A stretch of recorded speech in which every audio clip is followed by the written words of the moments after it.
we planned ahead. If you go back to last summer, we were well aware that our performance in the Greater Manchester League hadn't been good since we came into it. 4 seasons, one of which was written off for COVID, but the other 3 we hadn't played very, very well at all. So back end of last summer, had a long meeting, long discussion, and it was one that said we've invested in things like nets, we've invested in things like the clubhouse. Now's the time to invest in cricket to a great degree, which we have done in the winter. We spent a lot of money on the pitch, on the square, which needed it. Not really been treated intensively for about 15 years. We bought lots of training equipment as well. And I think the most important thing is that for the first time since we left the Pennine League back in, 2017 I think was the last season, we're actually having a professional this season, because it was fairly clear to most of us that there needed to be an experienced player, somebody who could guide some of the younger players. So we've put a lot of money into cricket this summer, and we're hopeful of a positive result, and it started off well last week. Yeah, absolutely. So what's the recruitment been like over summer, in terms of juniors, people getting down for pre-season training? Have you seen a good response? Yeah, I mean, we had a core of players, and the junior section's always been strong, or has been for the last few years. Some good lads coming through, but it was about needing some experience. Professionals come in.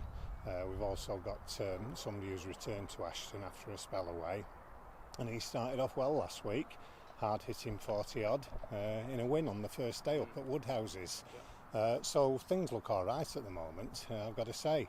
And obviously the picture being taken behind me, the ground does look really well. Yeah, it certainly does. But you said then about you wanted to invest in the facilities here rather than players. Do you think there's too much emphasis placed on bringing players in, paying daft money, rather than bringing in the next generation, shall we say? Well, I've long been, I suppose, a proponent that you've got to invest in the club, you've got to invest in the junior section.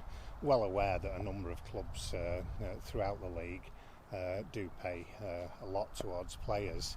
It's something that we haven't wanted to do, and frankly, until the last couple of years, we haven't had the cash to be able to do either.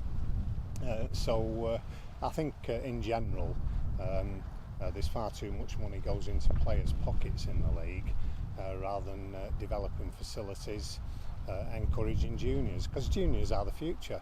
They've got to be. Absolutely. You just said then you didn't have the finances last season or for the past few seasons to bring an overseas player in, but you hold the Fields of Gold Festival. That's a great revenue maker, and you've just secured it for is it a 3rd year now?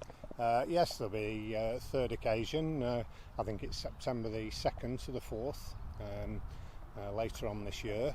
It's been extended to 3 days now, so it's Friday night, Saturday and Sunday. Tickets available from the clubhouse. You'd expect me to put an ad out for that. But it is something that generates a lot of a significant amount of money as far as Ashton's concerned, because I don't think a lot of people appreciate before a key's turned in the lock to open the doors.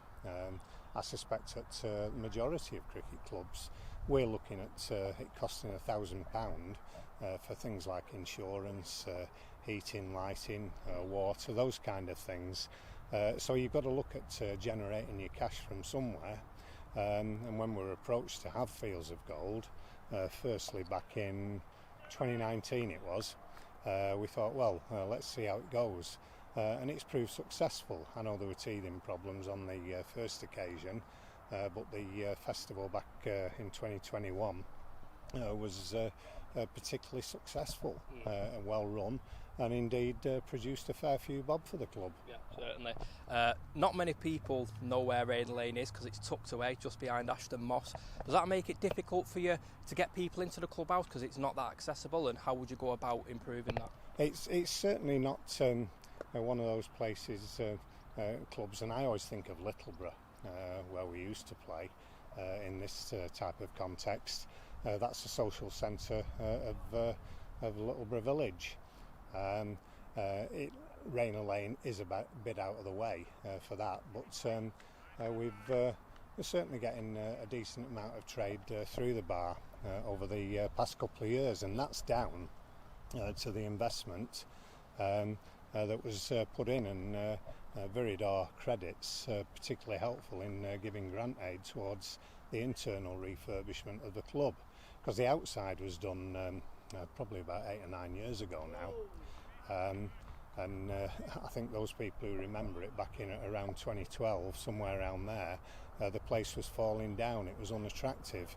What we've got now is an attractive facility, which is used for functions, but equally on a match day available for members to come down. I popped down last Saturday. It was a second team game.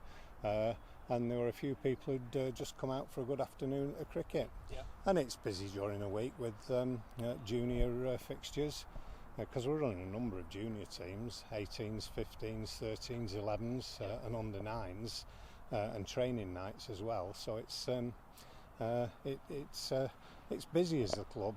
I mean, I counted up, we also have a bowls section, and they're running 9 teams.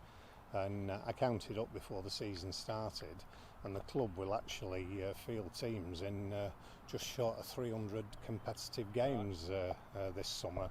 Yeah. So it's a good sporting facility. Yeah.